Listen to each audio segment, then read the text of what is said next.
7 women are murdered across 14 years in rural Japan. The killer is never caught, and the one detail that makes this case genuinely unsettling, the one thing investigators could never explain away. I'll get to that near the end. Between 1975 and 1989, 7 women were murdered within a 20-kilometer radius of each other in Saga Prefecture, Japan. A quiet, rural part of the country. The kind of place where nothing like this was supposed to happen.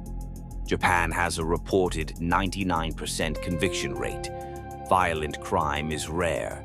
The murder rate sits under 1 per 100,000 people, less than a quarter of the rate in the United States. So when 7 murders go completely unsolved across 14 years, in the same small region with the same recurring details, it doesn't just become a cold case. It becomes something that haunts an entire country. This video is about those 7 murders, the victims, the evidence, the one arrest that went nowhere, and the question that researchers still can't agree on.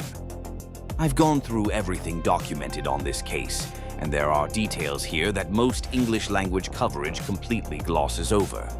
So let's go through it properly, start to finish. Before we get into the victims, there's one thing you need to know about this case up front, because it changes how you read everything else. 6 of the 7 victims disappeared on a Wednesday. 6 out of 7. Across 14 years. That's the detail that gave this killer his unofficial name, the Wednesday Strangler. And it raises a question that nobody has ever been able to answer. Was that a coincidence, a pattern, or something deliberate? Hold on to that, because by the end of this video, it's going to mean something different than it does right now. Let's start with the second victim, because her case is the one that first made investigators realize they had a real problem on their hands. It was April 1980. A 20-year-old woman disappears. Her disappearance is the only one in the series that happened on a Saturday, which is already strange and something researchers still debate. Some question whether she even belongs to this series at all, or whether her case was lumped in because of geography and timing, rather than a genuine connection to the other 6.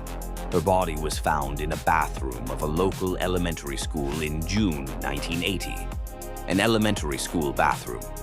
And here's where it gets worse.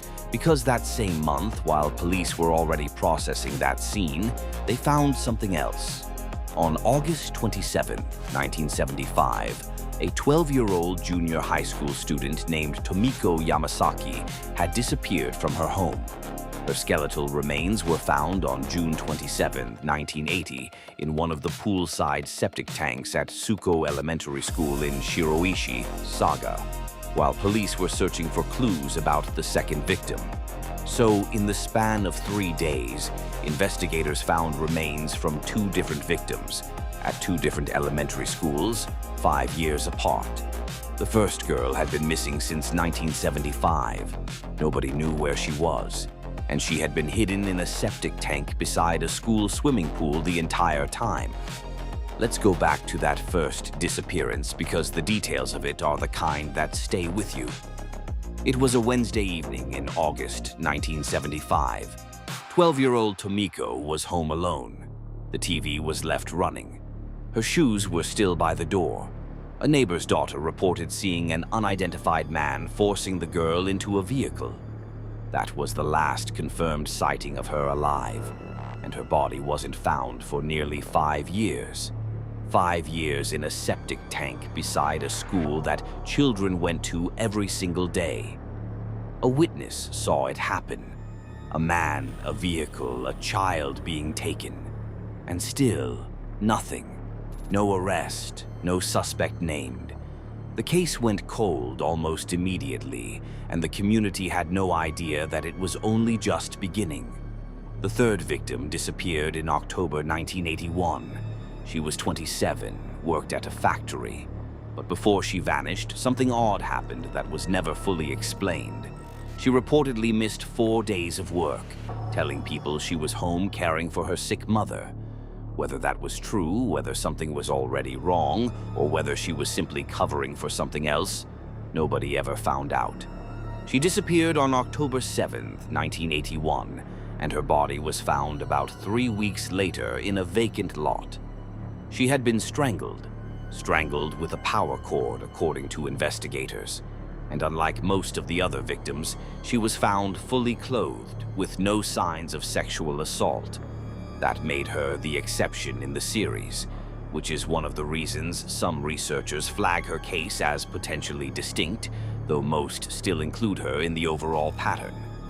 5 of the victims were strangled. In the remaining 2 cases, the remains had skeletonized, making it impossible to determine the cause of death. All but 1 of the victims had their clothing removed, and all disappeared during the evening hours. Now, here's the victim that genuinely shook the entire region. February 1982. The 4th victim was 11 years old. She was walking home from school. She was strangled, and when her body was found, her school bag was still on her back. Still on her back. She never made it far enough to put it down. And on that same day, multiple witnesses reported seeing a man in a white car attempting to abduct other children in the area. One girl was grabbed and only got away because she screamed. So on a single afternoon in Saga Prefecture, 1 child was murdered and at least 1 other was nearly taken. And the man in the white car was never identified. After that 4th murder, something strange happened. The killings stopped. 5 years passed with no known victims, no new cases linked to the series. Whether the perpetrator moved, died, was incarcerated for something else, or simply changed their behavior, nobody knows. But in 1987, the series resumed. The 5th victim was 48 years old, disappearing in July 1987. The 6th was 50 in December 1988. The 7th was 37 in January 1989. All 3 were found together on January 27, 1989. A couple driving near a mountain forest in the Kishima region saw 3 bodies beneath a cliff. 3 women. 3 separate disappearances spanning a year and a half, found at the base of the same cliff at the same time by 2 people who just happened to be passing through. These 3 cases were grouped separately and became known as the Kitagata affair. And this is where the case gets genuinely complicated, because the final 3 victims break almost every pattern established by the first 4. The earlier victims ranged in age from 11 to 7. These 3 were 37, 48, and 50. Their homes were clustered within just 6 kilometers of each other, much tighter than the overall 20-kilometer radius of the full case. And they were all found together, rather than in separate locations. So the question that serious researchers have raised is this: are we actually looking at 1 case or 2? 1 killer operating across 14 years, or 2 separate offenders whose crimes happen to overlap in the same region? That question is still unresolved, and it matters more than it might seem, because of what came next. In 2002, a suspect was arrested in connection with the Kitagata affair. The 3 women found at the base of the cliff.